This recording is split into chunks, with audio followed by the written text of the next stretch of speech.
Good afternoon, everyone. Thank you very much for coming to this talk.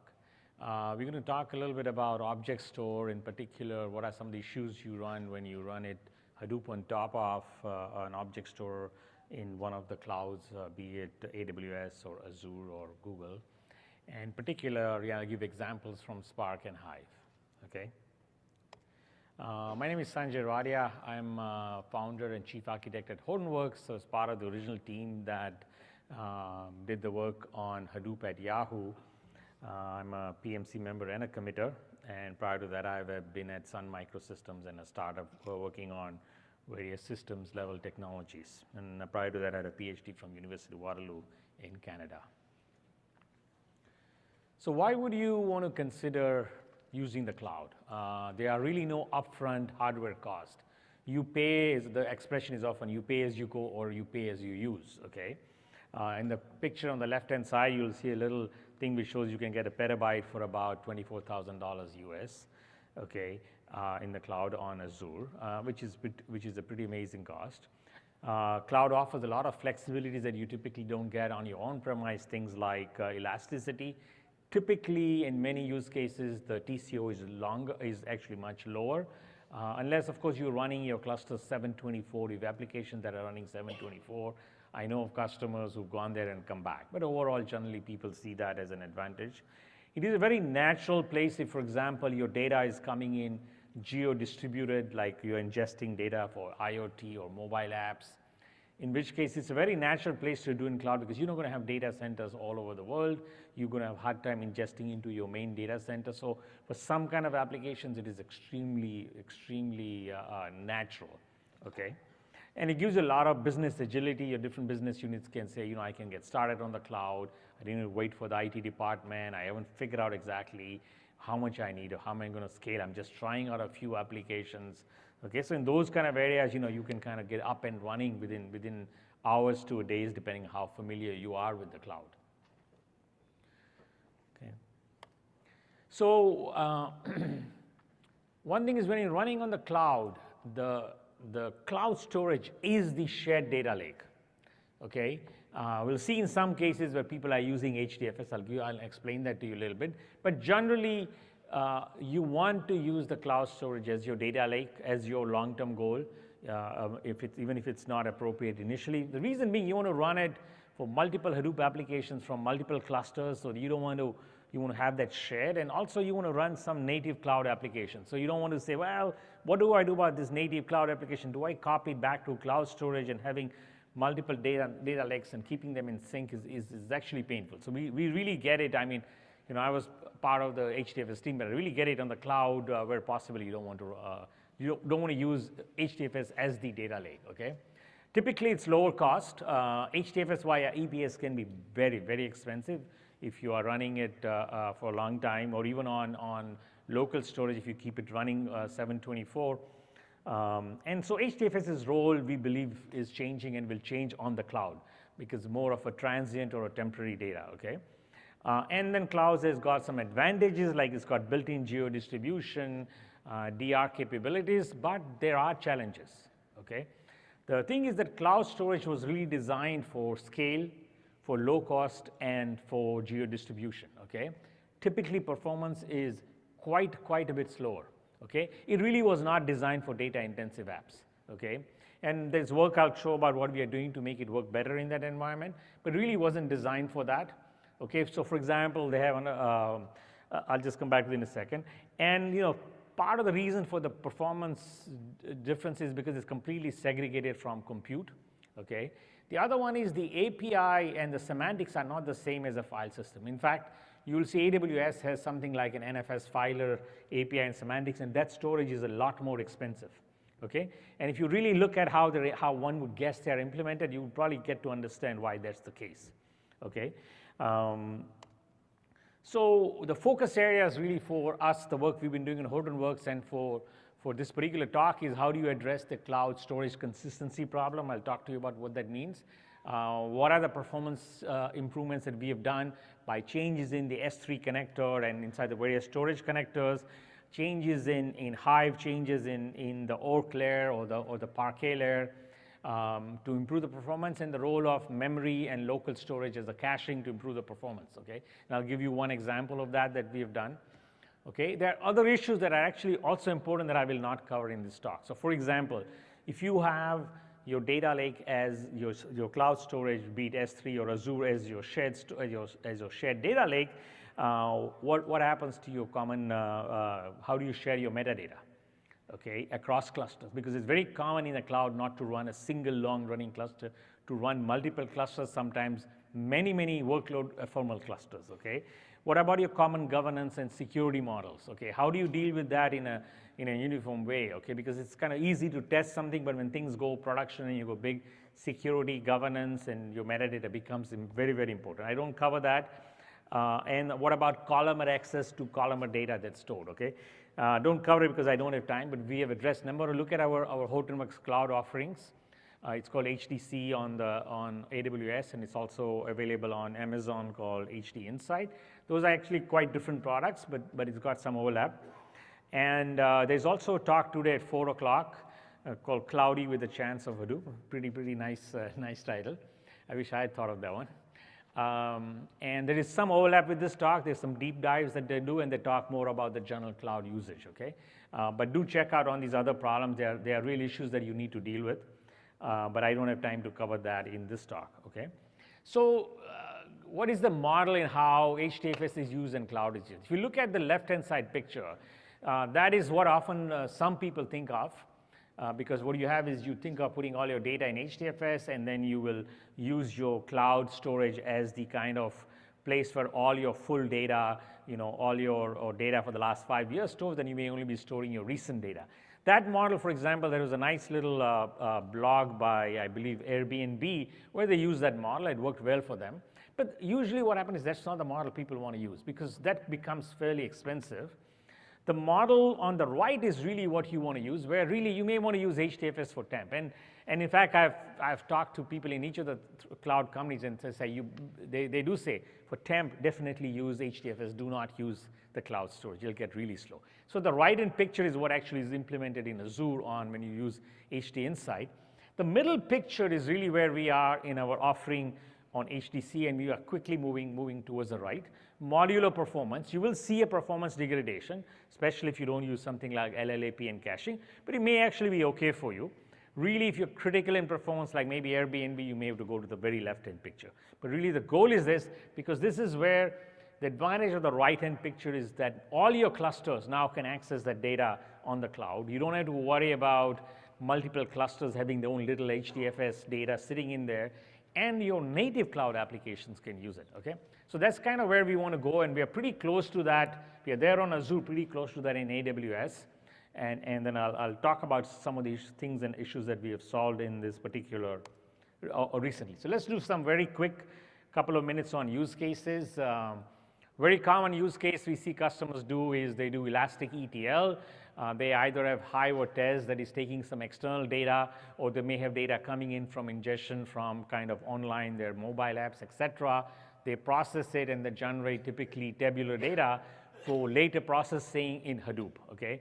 And their HDFS is typically used for temporary storage. And that symbol that I have on the right-hand side, that little brown thing, that is kind of the symbol for the S3 storage. And that's one example. Okay, another very common example is where you're doing a lot of machine learning kind of things with Spark or data analytics with Hive, and you have notebooks. And again, you may have data coming external, but typically there's data sets that are on there that have been loaded maybe from the previous step that I showed you, and you are now accessing it. And again, you will be using HDFS typically for temp storage, okay? And the last example, that symbol kind of thing is more for the Azure storage system. Where you have streaming, you might be using Flink or Spark or Storm, okay? And again, you may have data that is coming in from the top that is being coming in real time, and you may often people do put some of that kind of data in Hive, in HBase, sorry, and you may again use the cloud storage or HDFS as local storage. So there are people doing a lot of these applications on the cloud, okay? And we'll now talk about what are some of the issues you run into. And for a lot of people, this kind of some of the issues is, they didn't realize that, oh, there are problems with using cloud storage, or I've been using it, but I haven't heard people complain about it a lot, so what's going on? Why are you saying that you guys have been working on fixing a number of things? So let me explain to you. So on this picture is what a typical Hadoop file system looks like. I have a file, you may be doing some work. You may have an output directory called work, and you may have completed work that goes in a directory called completed, and there is a temp directory where pending work goes, okay? And eventually, when you complete, you want to move that data into the completed, okay? And if you are an HDFS-like system, you have multiple replicas. In the picture on the right-hand side, I show 3 replicas, very common in HDFS, and it turns out in the cloud, the right-hand side is actually similar. The metadata in the cloud is actually very, very differently handled, and in fact, the cloud storage, object storage has no directories. So the slash you see when you are putting a path name in S3 or Azure, that slash is just a character in the name. It is not a real directory. There are no real directories in the cloud. There are only buckets, but we don't map every directory to bucket, okay? So for example, when you do a rename, okay, from this to this, you saw the part 1 move from that to that. When that happens, for example, in HDFS, the metadata changes, but nothing changes on the right-hand side on the actual blocks that are there. So the rename is instant and is atomic, okay? And in fact, Hadoop depends upon that heavily for 2 reasons. For two use cases. You have tasks that complete, that are running, and thousands of tasks are running in parallel. The task writes its output into a temporary output directory. It's partial output. The task may succeed, may fail. So you don't want to write in the final output place. You write in a temporary place, and then you do a rename. So there's a task completion. Then there's a job completion. When the whole job completes, then it puts it into the final output. You don't want other applications to see partial output. Okay? Otherwise, what happens, you got partial output and you don't get the consistency. Then you also have something called speculation running, because you may find in a large cluster, some things are running slower, some nodes are running slower. So Hadoop, often you can turn on speculation running, and that means that if a job is slowing down, for some reasons, because the disk on which one of the task is running is slow, then the speculation execution may finish early. Again, there you want an atomic way of committing, and that's a very common thing being used. Okay? Now, it turns out in the cloud, here is what happens. When you are in object store, typically they use, I don't know the internals of S3 or this, but typically this is how people implement. There's a hash function on the path name, and it'll take you to one of these locations. So it'll say, work pending part will go to S1, S2, S2, S4, and then work pending part of 1 will go to 3 other locations. So these are hashed there. Now, there is no rename. Okay, there is no atomic rename, because remember, the hash function is part of the name. So if I do a rename, the hash function will be different. So I cannot just do an atomic rename. So what happens is you actually have to implement it like this. You have to say copy the data, and then you have to say delete the data. Okay, so I did a copy and delete. Unfortunately, that is not a single operation, and so it will not happen atomically. One problem. There's also a second problem. Okay, in fact, in the cloud, things are eventually consistent. So for example, when I say get work pending part 1, okay, it might go to the first server to get the data. Later on, when I say delete, it might go and delete the copy on the 2nd and the 4th location. Okay, location SO3 didn't get deleted. Okay, now I go look up, I might go and read from SO3. It is still not consistent. Slowly, okay, it disappears, and then it's consistent. So for example, somebody doing a get on that thing will see partial results. So for example, if you're doing some sort of a rename and you're writing particularly directly to the output directory. So what happened is, because of this copy, a lot of people say it in the early Hadoop days, let me just write to the output directory. I don't want this rename copy. And you know what? All the benchmarks ran really fast. Occasionally what happened was your next job would see partial data, okay?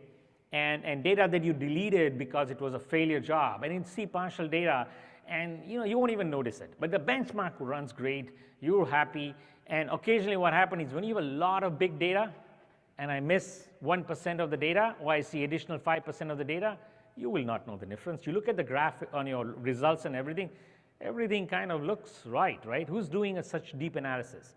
So that's where you run into problem, okay? And so I think people running, and even we had to run a lot of tests to see these inconsistencies come. They don't come all the time. Okay, the failure doesn't occur all the time. The failure occurs You know, when you finally put it in production and the results are really supposed to mean something, Murphy's out there saying, you know what, I'm going to screw your job. I'm going to make the failures happen exactly when you don't want it. That's the way life is, right, with computers, right, or in general, right? So that's why people don't see it, and it's kind of amazing that, hey, people have been running this and not running into issues, okay? So you will see things like you do a list, you may see files that have not been created. Oh, sorry, that have been created or deleted. When updating, you may see previous data, etc., okay? So those are the kind of issues that do occur. Okay, now, as I mentioned, you have temp data that can be left over, okay? If it's in a separate directory, it's merely annoying. You can have a separate job, but if you're doing direct output committer, which a lot of systems did, you can get problems. Like I said, you will see data that you didn't expect to see. In fact, you may not even realize that. So this is actually a problem caused by two things. The fact that there is no atomic rename, and the fact that there is inconsistency. There's eventual consistency. Your list operation shows you something. So one of the things that happens in Hadoop is when you're looking at a partition of a table, it points to a directory. Whatever's in that directory is what you look, is what is consumed and processed. Every file in the directory is not listed. So if an entry happens in the directory, it'll just use it and pretend it's part of the data. And that's why you run into this problem, okay? So how does, some of you probably already know this, how do all these applications like Hadoop, Spark, Hive, HBase work with different file systems and different storage systems? So Hadoop has this API called, org Apache Hadoop fs.filesystem. That's a Java class. And there's an implementation of it called HDFS, okay? And what people have done is this is the API against which all these applications on the top program. Okay, initially we only had one implementation, the one on the left. Then we started to have other implementations, the S3 implementation, the WASB on Azure, and ADL, and Google Cloud Storage is run. So the things on the bottom are implementation for the same implementation. From the same API, okay? By the way, there is another thing called file context, which is slightly cleaner API, but this is the one that most people normally use, okay? So this is kind of the history. Originally, we started off with something called S3 API. Then they built implementation. Then they built something called S3N. Okay.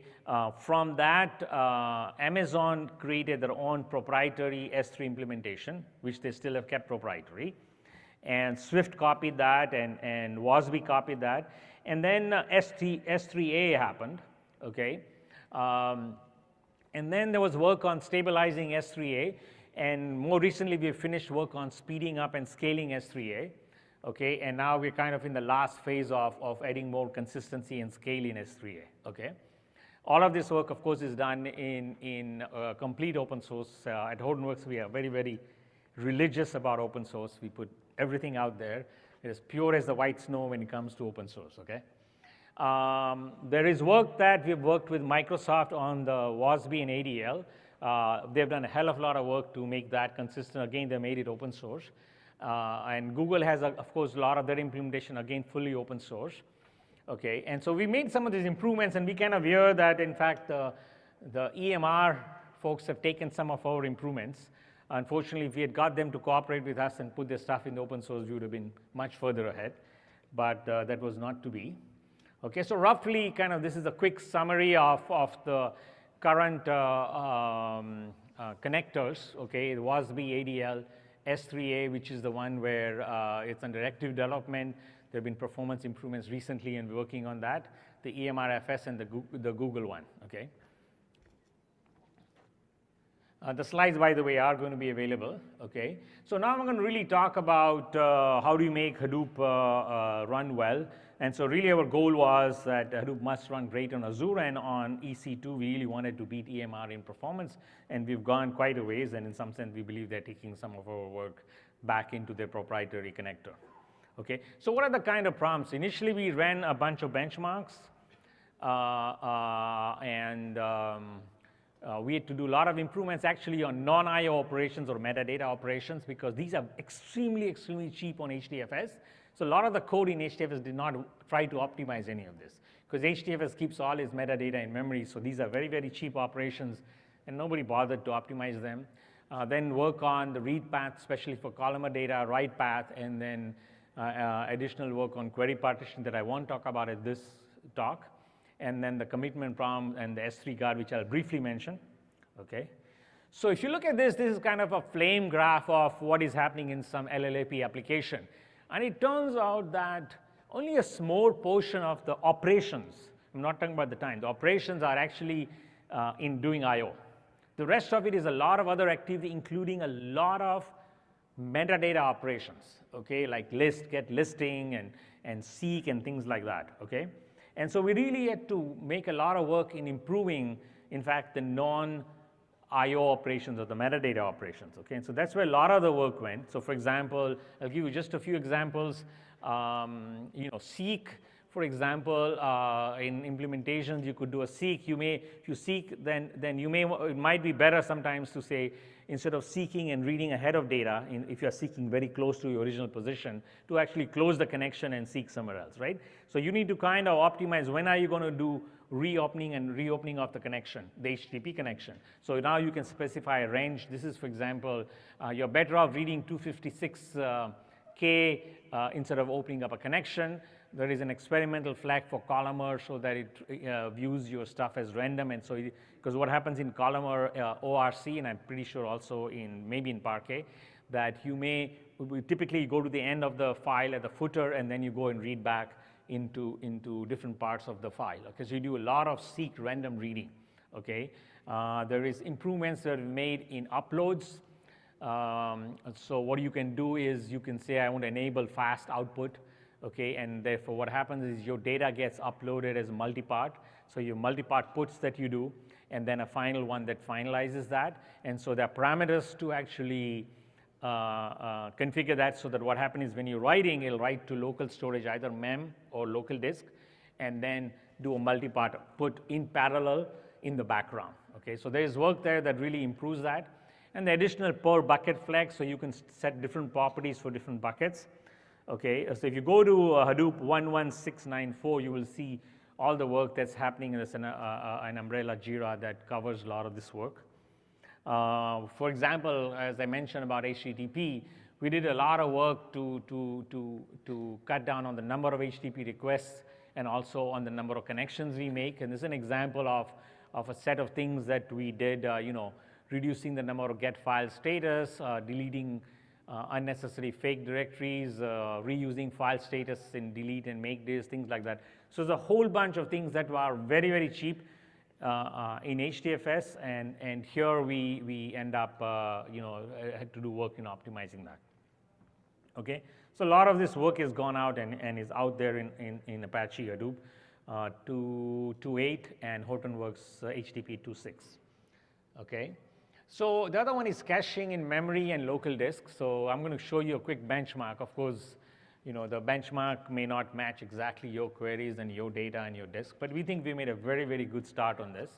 Okay, so I'll show you one example. And this is, we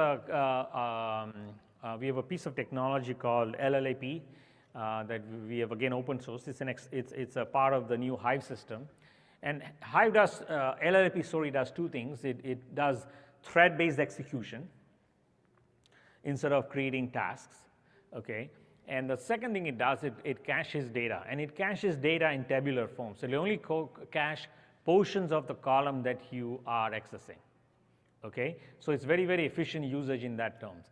And so this is Hive 1 versus LLAP, and there's a pretty phenomenal improvement in performance. Not all of this is because of caching, because it's part of it is also because of the fact that we are using thread-based work allocation instead of process-based. But we've got a pretty phenomenal performance improvement. And the improvement is even more significant in the cloud than on-premise, because in the cloud, the S3 storage is typically, or cloud storage is so much slower, okay? There's a second piece of work. Unfortunately, I don't have a slide on that. So the folks at Microsoft are doing some work on using HDFS as a cache. And so this one really is focused on tabular data. That one is focused on general purpose caching. So if you have non-tabular data and you are accessing that a lot, so they're doing that work, and they're going to be putting out in open source. Okay, unfortunately, I didn't manage to get the Jira on a slide today. This, by the way, will very soon, I think we are releasing that this month, will also work for Spark, not just for Hive, okay? So LLAP can also work for Spark as long as you're doing SQL and tabular data, okay? I'm getting pretty close. Okay, so now the rename problem. So as I mentioned a little bit earlier, the rename, I mentioned a little bit earlier, the rename problem is the fact that you have to do a copy and a delete, okay? By the way, in S3, there is a server-side copy, so often that is used. The other one is that a lot of people kind of went for the direct output committer. As I mentioned, both of them can run into proms. The direct output committer is much faster, but can run into more proms. The copy and delete, especially if it's a server side, is not bad, but it can still, it's not atomic, okay?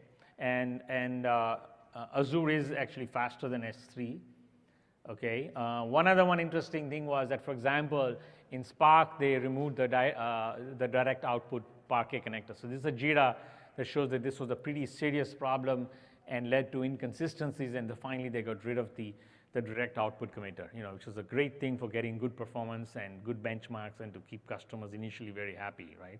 But then you start running into problems in production, okay? So this is work that has happened. There's some additional work where we are doing on the direct output committer in Hive, where we are actually going to use the Hive metastore to record what has been committed. Okay, so there's work that is ongoing on that, and then that'll be kind of a bulletproof way of getting a direct output committer that is extremely reliable. Okay, so what will happen is this. So I'll talk to you about two other things that are also interesting. One is S3 guard. This is work in progress and pretty close to completion. And the goal kind of was to, if you recall, I mentioned that in an object store, because of the fact that it's distributed and a hash is used to find the locations, okay, and the data eventually becomes consistent, okay. So what we thought was, let's use some other meta store and do our metadata against this additional store, and then get the data from S3 or whatever object storage system, so that list status after put and delete would be consistent, get file status after put and delete would be consistent. Clearly there might be some performance impact, okay. This work is 100% open source. So we've done a lot of the initial work and made the proposal that we are completing. Our colleagues at Cloudera are also going to be doing some additional work. They're participating in the JIRA. They're focusing more on some additional caching work. Okay, and this work was actually inspired by what is often called the Semper or S3 Emper. Okay, you read the E backwards. Work that was done from Netflix. Okay, we believe that was actually what was originally incorporated into the proprietary EMR file system. Okay, so there's a talk too that gives a little bit more detail on that, the Cloudy with a Chance of Hadoop talk at 4 o'clock today. So if you're interested going there, there's going to be seamless integration in S3 file system, and you can just turn it on or off with a flag. And roughly what it does, it says that I'm going to use that blue thing in the middle. I'm going to use that as my metastore, and so any of my kind of get, I'm going to get the metadata from that place. When I do a delete, I will update both the metadata and the data, and when I want to later on read, I can just read from the metadata, and when I want to do a put, I have to do in both places. Okay, so there is an extra metadata store and extra store, but it also makes certain operations like ls and things faster. Okay, there are certain subtle issues and complexities about, are you getting data out of the band? Okay, in which case it will not be sitting in that metastore. So there is issues like that being discussed in that JIRA. I haven't actually followed through on what they decided. Okay, but this is the approach that was used in the original Netflix one. We believe is also being used in the proprietary EMR one. Okay, and Google also uses similar thing. Okay, but they have open sourced their work. And there's another very interesting thing called the Netflix staging committer. And this is kind of an interesting one because what it does, it puts onto a local disk. So files : / is actually local file system. And then it does a multi-part put, okay, but does not commit the put in the actual S3. And then it'll just write that information in HDFS. And when the final task completion and job completion occurs, it actually generates the final put, possibly from a different host, and puts it into S3. Okay, or whatever your cloud system is. And so here what happened is there's no visible override. You cannot see the data till it's committed. The commit time is, the data going to the local disk and then being put back onto S3 and based on your bandwidth. And the job commit time is post number of files, okay? This one, of course, only reduces the chance because you may still see when you're doing that final post of multiple files, you may still see partial results, right? But this narrows the window down significantly, okay? When I was looking at the JIRA, nobody actually pointed that out. So either I'm wrong or they missed it, okay? I was reading the JIRA earlier today. So this is some work again that, Netflix, which is one of the pioneers on using Hadoop on the cloud. So this work kind of comes from there. So I'm kind of running out of time, okay? And pretty much, so the read-write work is available in HTTP 2.6 and Apache Hadoop 2.8. S3 guard, the preview is coming very soon, and like I mentioned, the stuff that is commit directly into the Hive metastore, we call it the zero rename commit, and that is work in progress right now, okay? So summary, we believe cloud storage is going to be the data lake when you're running on the cloud, okay? We believe HDFS needs to play a different role. There are counter examples to this where really performance is key for you. Like I mentioned, Airbnb does that. Challenge is, of course, performance, consistency, and correctness. Be careful of the output committer. It is nice and fast, but it's not, atomicity should not be ignored, okay? And you can actually get where you can get not just annoying garbage, but you can get incorrect results that you may not realize. We made significant improvements in the object store connectors in the upper layers, such as Hive and ORC.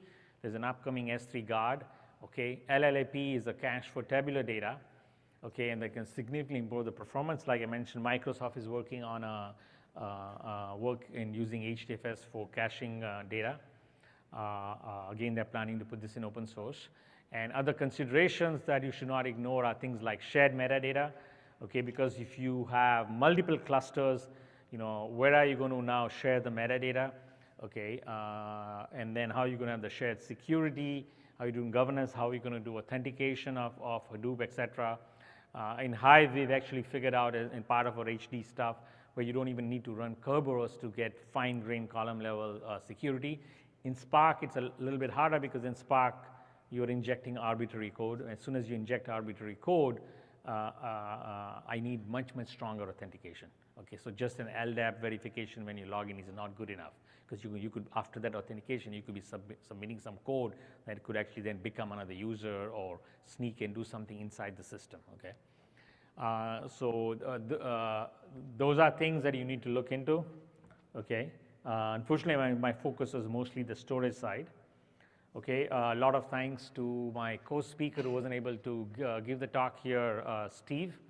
Rajesh did a lot of work on the performances with our team in India, Bangalore. Mingli is over here, and Chris, who used to work for us and has actually moved on, and a number of other people at Hortonworks, a lot of people in our QA and RE department who tested it, and then a lot of people in the community review tested patches, file bug reports, measured performance, things like that. So a lot of thanks to everyone, okay? And questions? Please.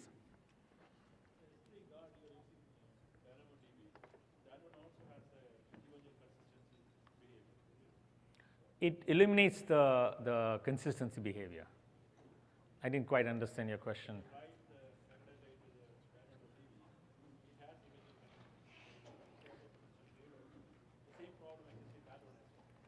No, from what we understand, doesn't have it. Maybe we can have a deeper discussion. So basically what you do is you have two approaches. One is you view that as being your metadata all the time, okay? Second one, in which case you must not add data to your cloud storage out of band.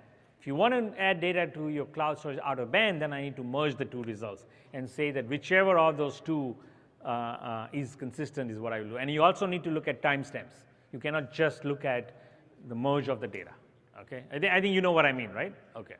Any other questions? Yes, at the back.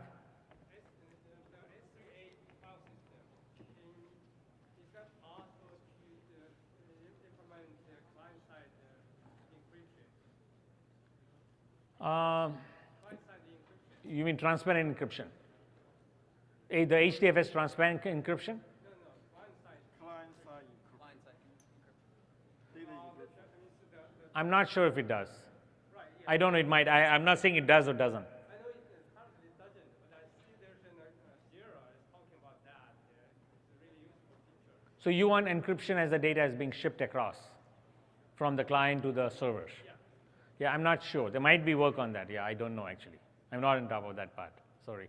Somebody else here in the front had a question. Yes, sir. I just had a question about HDC support. Is Hortonworks going to support that, or what's the plan? So what we have is we kind of right now have HDC, which is a little bit like EMR, okay, only better, in which case you support it yourself. And a lot of people running ephemeral clusters may not care about support, okay, because if something fails, you run it again, okay. However, we do offer a flex support plan where you can use that, you can use your, and get support for that, okay. But that's not if you're, it won't be practical if you're just doing occasional one or two things. So there is a flex support plan that goes along with it, I believe that we have announced. And then we have other customers who are saying, no, I want a full Hadoop HTTP support program. And by the way, I'm also going to run on the cloud, and we can tie it also back to that. So there it is available there. Any other questions? So by the way, HDC that he mentioned is our cloud offering on Amazon. Sorry, go ahead. So one issue with object store is that the authentication and authorization mechanism is disjoint from Hadoop. Are you guys working on that problem? I'm sorry, can you repeat the question again? The authentication and authorization on an object store is completely disjoint from the Hadoop. Yes. Tackle. Correct. Okay, so his question was that I had mentioned about authentication and are we working on the problem. So what we have is there are several ways to use it. Right now on the HTC one, the default way that a lot of people run is they use what is called, whoever is running the machine becomes the actual user for the authentication. That's one mode. The second mode is you can put in a particular key so that it runs as that key, which is an AWS key for accessing the data. The third model, so that is a model. A third model that we are running, which is where we support it for Hive, is that you can only run Hive applications, and you cannot inject arbitrary code in Hive. So UDFs, for example, have to be pre-certified by your admin. And then when you connect into that, you authenticate with that, and then the data, you make it readable by the account Hive, okay? And then Hive will do columnar.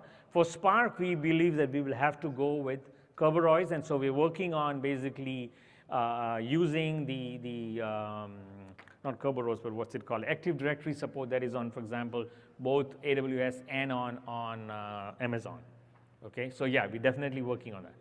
Okay, so I've been told to shut up. Okay, so yeah, because the next talk is starting at 3 o'clock, so we need to switch over. Okay, thank you very much. If you have any more questions, I'll be out at the back. And also there's a talk at 4 o'clock, okay? Thank you very much.